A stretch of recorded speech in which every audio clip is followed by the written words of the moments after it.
Grow Great is a city government leadership podcast with Lisa Norris and me, Randy Cantrell. Each week we share insights, experiences, and wisdom to help you and your leadership grow great. Our website is growgreat.com. Nikola Jokic, he is a Denver Nuggets basketball player. He had a quote, if you want to be successful, you need to be bad, then you need to be good. Then when you're good, you need to fail. And then when you fail, you're going to figure it out. Today's show is about resilience. All right, before we get going, we got to welcome Lisa back. She's been gone only 2 weeks. It seems like forever though, right? Yeah, it does. She and I were talking the other day. We're going to get back in a rhythm. It is summertime, and there will be traveling. But she and I are going to make a commitment to you right here publicly that we're going to at least get ahead. So if either one of us are traveling, then hopefully it will be invisible to you. So anyway, welcome back. Glad to have you. I missed you and everybody. Yeah, glad to have you on the other side of the screen here. So here we are in Dallas, Texas, and the NBA Finals. Now, I'm going to freely admit to you, Lisa can chime in here, I am not an NBA fan. I don't watch. I didn't watch a single game, but the Denver Nuggets, they won their championship, and they have a Serbian player. And here in Dallas, we have a, as they call him in the basketball world, a Euro player, Luka Doncic, who is just a stud. So it's gotten quite a bit of press here in Dallas, probably because Denver has got this player, Nikola, how do we say his name? Jokic. And he's kind of their premier. He's their premier guy. Yeah. But after the series, I came across a quote and shared it with Lisa, and we thought this would be a really good topic. And the quote is, if you want to be successful, you need to be bad, then you need to be good. Then when you're good, you need to fail. And then when you fail, you're going to figure it out.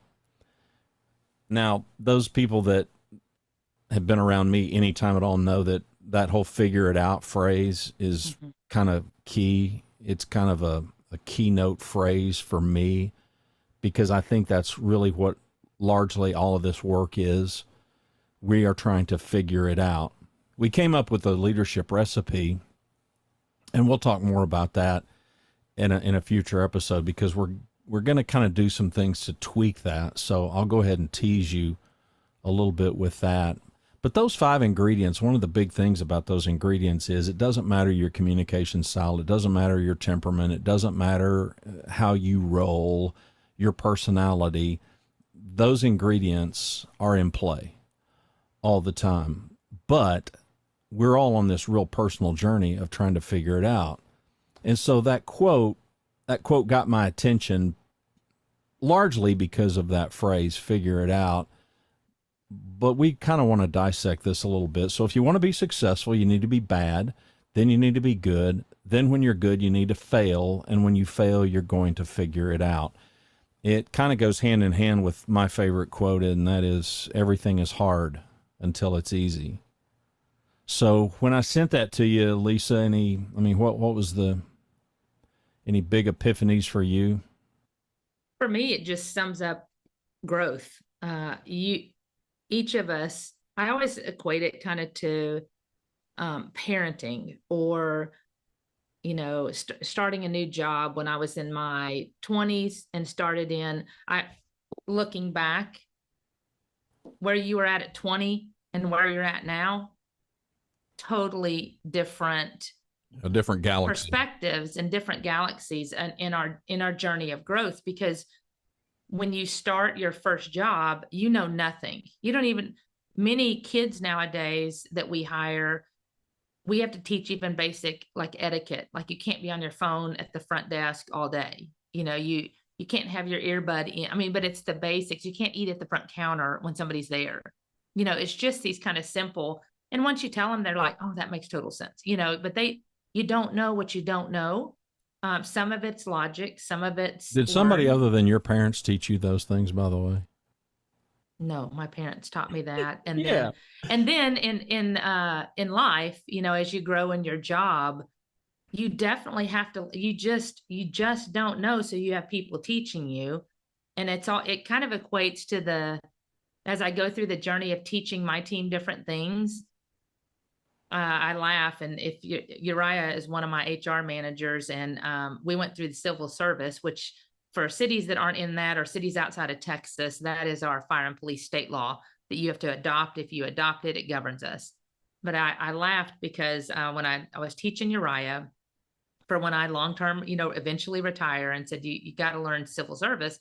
And it appears black and white in the law. And I said, it looks like it's clear. It is not clear. Everything is gray. Consider everything gray, and it is not what it seems, because it seems one way, but you make one slight minor mistake and it can be major.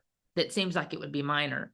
Well, I say that because as she went through it, there were hiccups that she made, and I would go, okay, yeah, I know it says that, but that's not what it means. There's this case law, and she's like, oh, okay, got it, you know. And we would go through different things. And so we went through this whole long process of police promotionals that they have to do assessment centers and written exercises and all these things. And at the end of it, I said, so what did you learn about civil service? She goes, I learned that I know nothing about civil service. Right. Just thought you know, did. Yeah, but it's that whole growth process of you're bad. And I say that in a fun way, because it doesn't mean bad as a person. You're just bad at your job until you become good at it. And then once you become good at it, you have to have these, I call them hiccups, roadblocks, stumbles. You have to move through those to grow, because now really we learn best. We hate learning best, but we learn best through the trials, through the war. You know, you learn how to do things better and more efficiently and to grow. That's what stood out to me, Randy, in that whole quote. And Thomas Edison, you know, I love that quote. You know, they said, you know, talked about him failing. He goes, oh, I didn't fail. I just found 10,000 ways to do it different. Yeah. Or 10,000 ways that didn't work. Right. Right. So it's all in perspective on how you view it. And I tell my team, it's moving through it. You got to move through the mistakes and regroup and move on with confidence. It's just getting through them and getting past them, and then changing it. And I think at a higher level, I mean, it speaks to the fact that there are so many people at any age who think it shouldn't be this hard. You know, I hearken back to, in some of my church work, I've worked with a number of young married couples, and I remember the first time it happened to me, which was a long, long time ago. A young bride, they were having typical year one kinds of challenges as a young couple, and she said to me, you know, it shouldn't be this hard. And I said, why? Why do you not think it should? You know, well, we love each other, and what I said, it's hard. It's hard. I mean, you're going to have to go through this hard. And I think that quote by this player speaks to the fact that, because what we see largely online, we see the successes. I mean, it's pretty rare for people to share their failures, because we don't want to ballyhoo those. You know, we want to keep let's keep those off of LinkedIn. Let's keep those off of our resume. And I understand it's like the highlight reel. You know, you see this highlight reel that makes it look like everything's glorious, and it's not. Right. Life is not easy, let me tell you. Well, the work that goes in, any of us who've accomplished anything at all, we understand the work that goes in, and yet in our brains we somehow forget all that.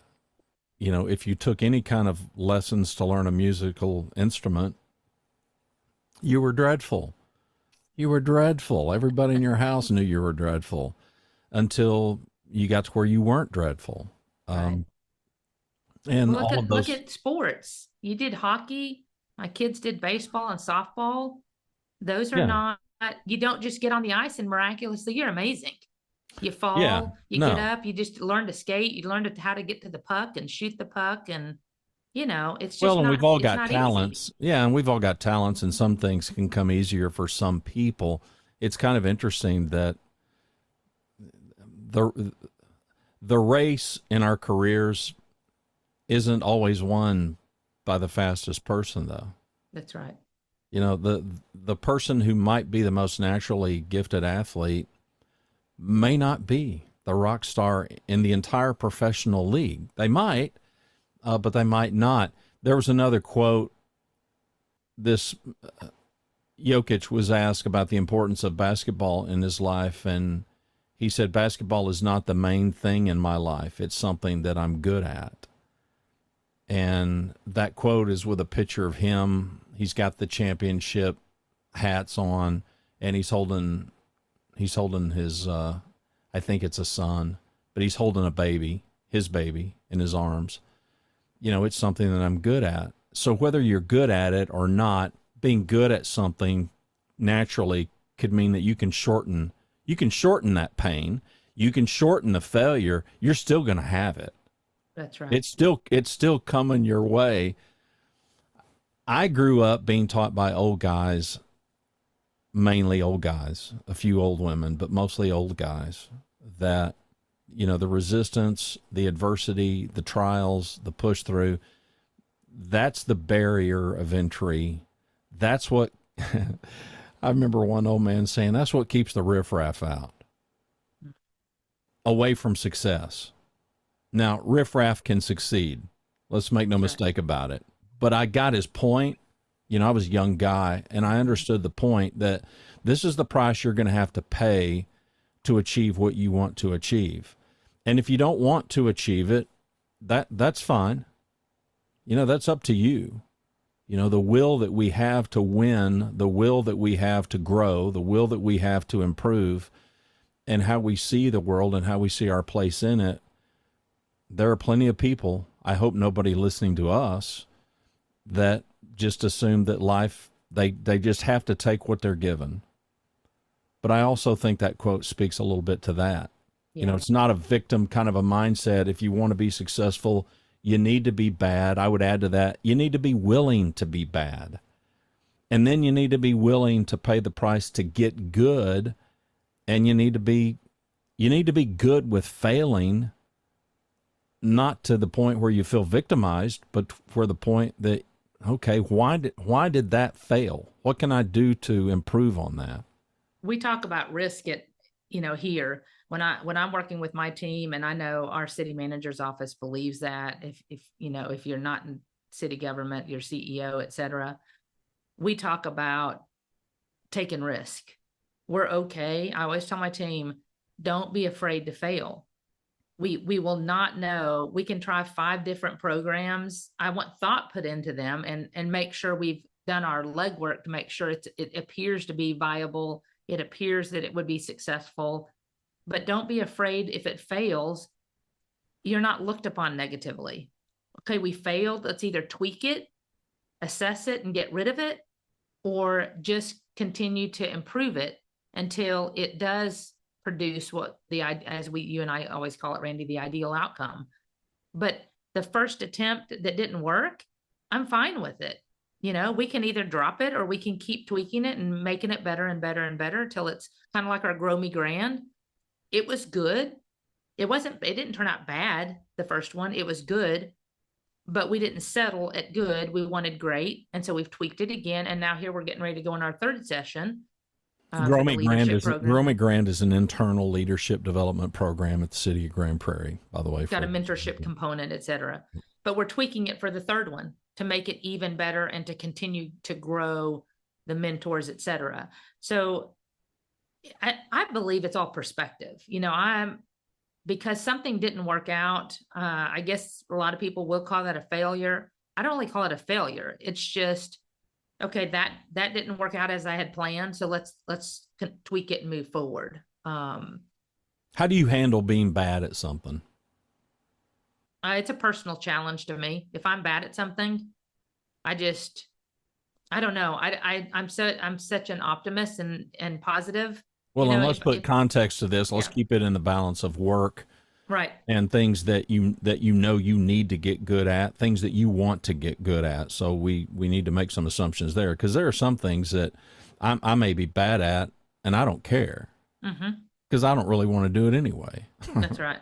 Right. So, Well, and everybody's going to have a strength, and everybody's going to have something that they need to enhance, a weakness, whatever you want to call it. right. Um, I think everybody's probably bad at something. And then it's a matter of choice. Is it something you need to improve to become better at your role? If we're talking business, is it something you can surround yourself with people who have that strength, and you just draw on the strength of your team for those areas? But for me personally, if I'm, let's talk about communication is always the number one issue, right? Pretty much probably anywhere, in some form. Communication is a skill, and you have to practice it and have somebody coaching you to make yourself better at it. I pride myself on, I believe I'm a good communicator, and I try to teach other people how to communicate well in difficult situations, the crucial conversations. But man, I wasn't good at it before. I had to listen to those around me, and I talked to people of how could I have done that that didn't go well. How could I have done that better? And just got drawn on wisdom, and then tried it and applied it, and then got a little bit better. You know what I mean? So it's just practice. How important in all that is your anxiousness to learn? Is your anxiousness to get it right? Your desire and drive to get it right? Where does that fit in? For me, it's high. I drive. I'm a driver anyway. Like I said, it's a personal challenge to me. If I'm not good at something, I'm not afraid of it to dig in and try to do better. Do you know what I mean? So it's just a personal, because the alternative commitment. is just throw your hands up and give up and say, forget it. No, I usually dig in. If it's something I'm not good at and I don't want to be good at, and it's not critical to my role, then I just weigh those, and I try to improve, but I'm not too worried about it. I'll just draw on the strengths of others that have that natural skill, natural ability. And I draw on that wisdom, but I try to get myself better and as good as I can be. But I focus on the things that are critical for my role, and that's where I put my effort and energy to make it better for the team. We talked about it in previous podcasts, leadership. I learned a lot about my leadership when we went through the short staffing and, addition by subtraction, as we called it, on the team. And then I assessed and said, okay, here's where my gaps were, which is, it was on kind of the team building camaraderie. I was just coming in, getting my job done, working with a great relationship with the team, but I wasn't investing in the engagement side on a daily basis. Does that make sense? I mean, I'd still talk to them. We had good relationships, but I wasn't building the team together to have camaraderie with one another. And that took a lot of effort. I mean, it was 2 years worth of failing. That didn't work. Okay, let me try this, until I kind of got in a groove and got input and got feedback from others and talked with you and tried to figure out how do I do this differently? And that was growth. But I was absolutely driven to make it better, not for me so much, but for my team's sake. I wanted my team to experience that growth and that connection and that camaraderie. I had it with each team member. They didn't have it with one another. And that's where I had to figure it out, as you said, to make sure we created an environment where they really enjoyed being with one another and serving one another. Yeah. And as leaders, if we're stuck and we don't think that that's going to filter down to stick our team, we're deluded. Yes. So right. A lot of this is self-awareness. So the quote, if you want to be successful, and that's a big if, because everybody says they want to be, but that doesn't mean you really want to be. That doesn't mean that you're. How much effort are you going to put into it? Yeah, doesn't mean that you've got the will to win. I learned through coaching kids up through college age guys that, man, the sweetest experience for me as a coach in those kinds of contexts is when you've got skilled players who've got natural ability, and man, do they have a will to win. Yes. I mean, it's pretty stinking awesome. The most frustrating thing, there's two of them. One is the highly skilled person that doesn't have the will to win, and the person that really doesn't have the skill necessary, but man, do they have the will. They have the heart, yeah. They so want it, but it's just so hard for them. And it's kind of hard to watch. But give me that all day over the person that, man, they've got all kinds of natural talent, but they're so nonchalant, they really don't care. So if you want to be successful, if you want to be a great leader in city government, you've got to want it. You just have to want it. And if you don't want it, Lisa, me, nobody's going to give that to you. You've got to muster that up yourself. And then this whole need to be bad and need to be good, and your willingness to live with both of those things, as well as failure and figuring out failure. This is really personal work. And you have to persevere. You cannot sit idly by waiting for greatness to fall in your lap. It is not going to happen. No, and you can't wait for the adversity, to pass. You've got to deal with the present as best you can. We're all like doctors. We don't want to do harm. We don't want to make a bad situation worse. And that's where wisdom comes in. My definition of wisdom is pretty straightforward. It's getting it right in real time. And that's hard. It's hard to get it right in real time because we're dealing with usually very limited knowledge. We're absolutely dealing with limited resources. So we just got to do the best we can. Does that mean in retrospect, as we look back, that, okay, well, that was the best I could do? Sometimes it is. Sometimes that's the best we could do then. Okay, but now I've got some clarity about it, which is what this whole growth thing is all about. So it's high self-awareness. The better that we can know ourselves, the better we can understand ourselves. To your point, so you understood some things that, okay, I'm not really naturally good at this, and I really don't care that much, but it is important. Well, that's a great thing to be aware of as a leader, because now guess what you can do? There are people on the planet who that's their thing, man. That thing that you don't necessarily love and that you're not necessarily so great at, they love it. Mm-hmm. They absolutely love it, and they devour it, and they want to be successful at it. So can we find those people? Can we develop those people and let them shine in an area that we don't? I mean, it's a perfect illustration of why you don't have to be the smartest person in the room. You don't have to do it all. You don't need to do it all. It like you referenced coaching.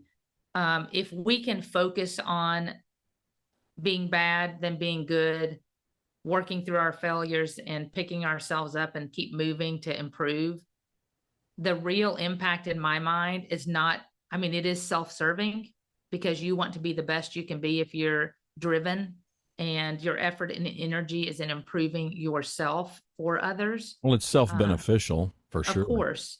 But then to me, the bigger impact, like coaching, and I'm sure you did with your team, I saw the bigger impact with Don is, like you said, he had exactly what you mentioned. He had a great group of kids that happened to come together with skill at 9, all that lived in Carrollton.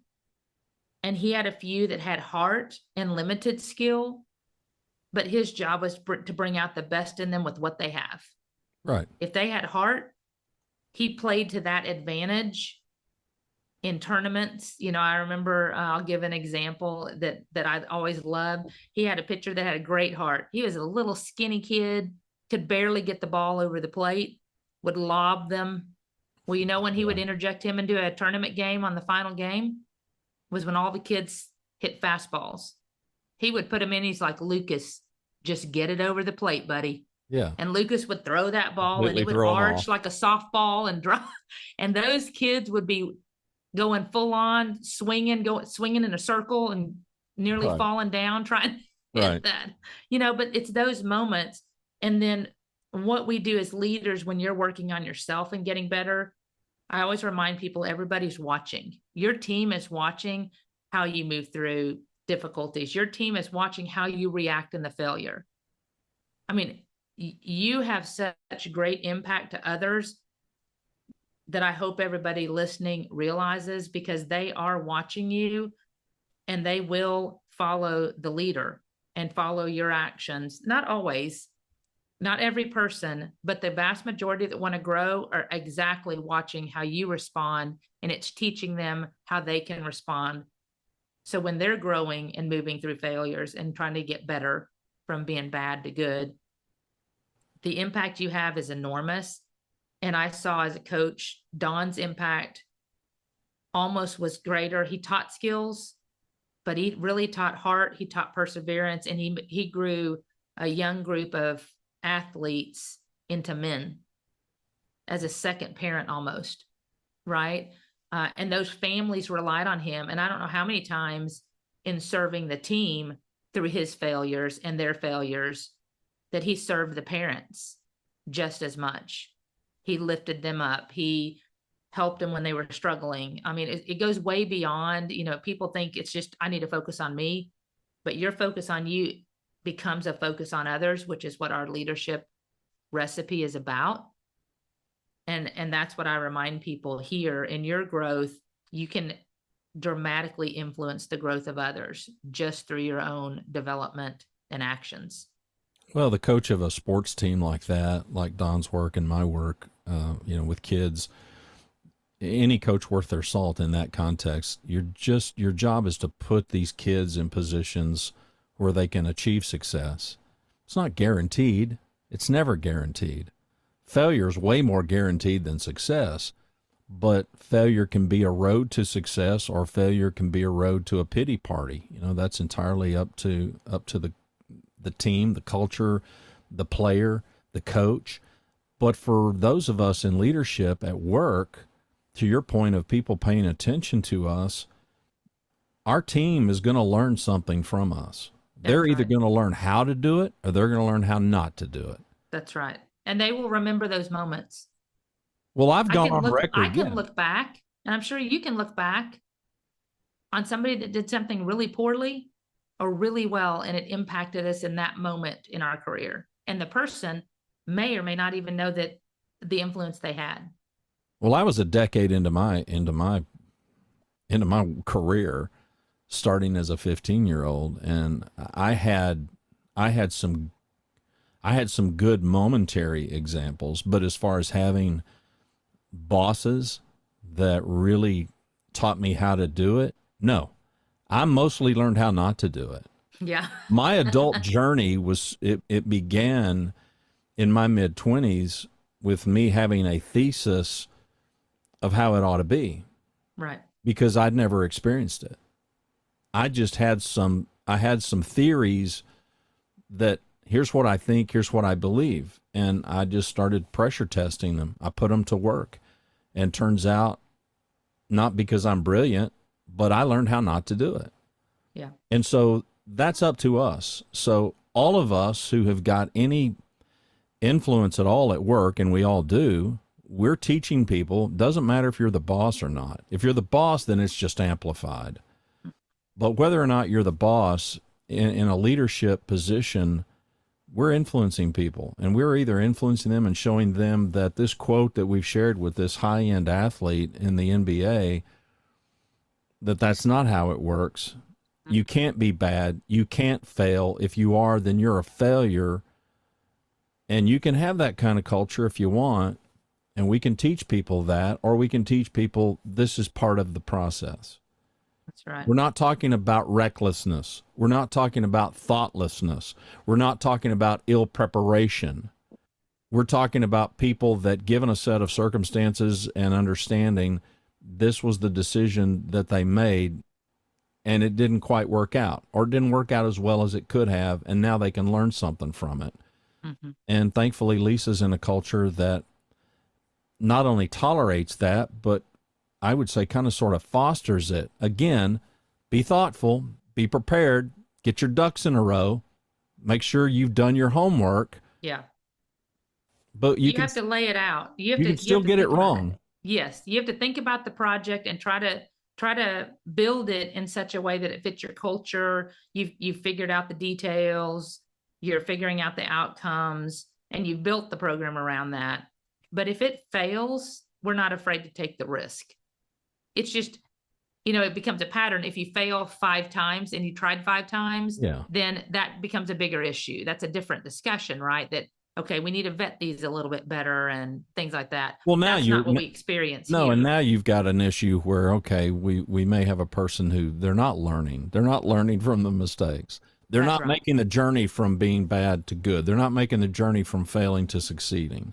That's right. And we have to figure that out. We all have got to figure out how to do that. And repeating it is not the answer. The answer is, okay, Yes. how can we do more of what works and less of what is not working? And that can be harder for some than others. Much of I'm similar to you, but I benefited in my early career.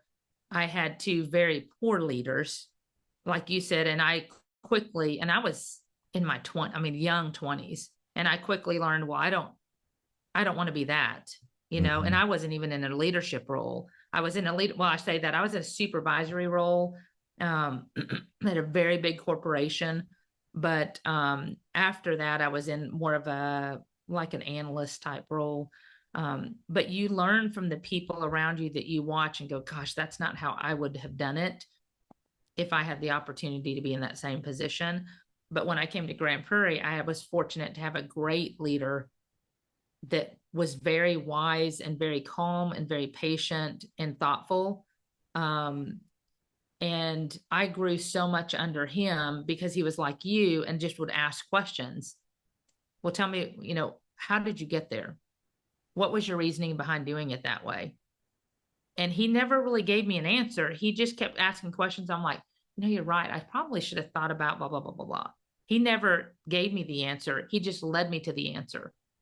So I found it myself. And through that practice, and then, of course, having you as a coach, practicing those same things, I think we grow so much more through people that invest in us and are willing to help us. I call it see the light, to help us see the light on our own. Like you said, because we have to lean into ourselves. I don't want to be somebody else. I want to be me, but I just need to be the better and best version of me that I can be. That's good for others. Right. I want to help others. So I want to be the best version of me that I can be. And that's truly what coaches or mentors can help you become through that wisdom. All right. Any parting shots about this? So let me read it one more time. If you want to be successful, you need to be bad. Then you need to be good. Then when you're good, you need to fail. Then when you fail, you're going to figure it out. For me and the audience, I would tell you, as you're moving through growth, you will become better, but you have to be actively engaged and have your eye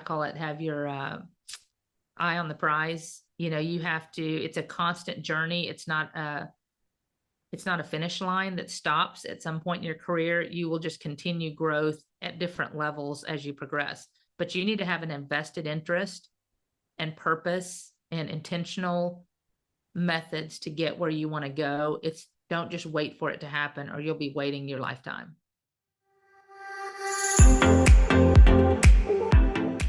Thanks for watching and listening to Grow Great, a city government leadership podcast. For Lisa Norris, I'm Randy Cantrell. Be well, do good, grow great. The website is growgreat.com.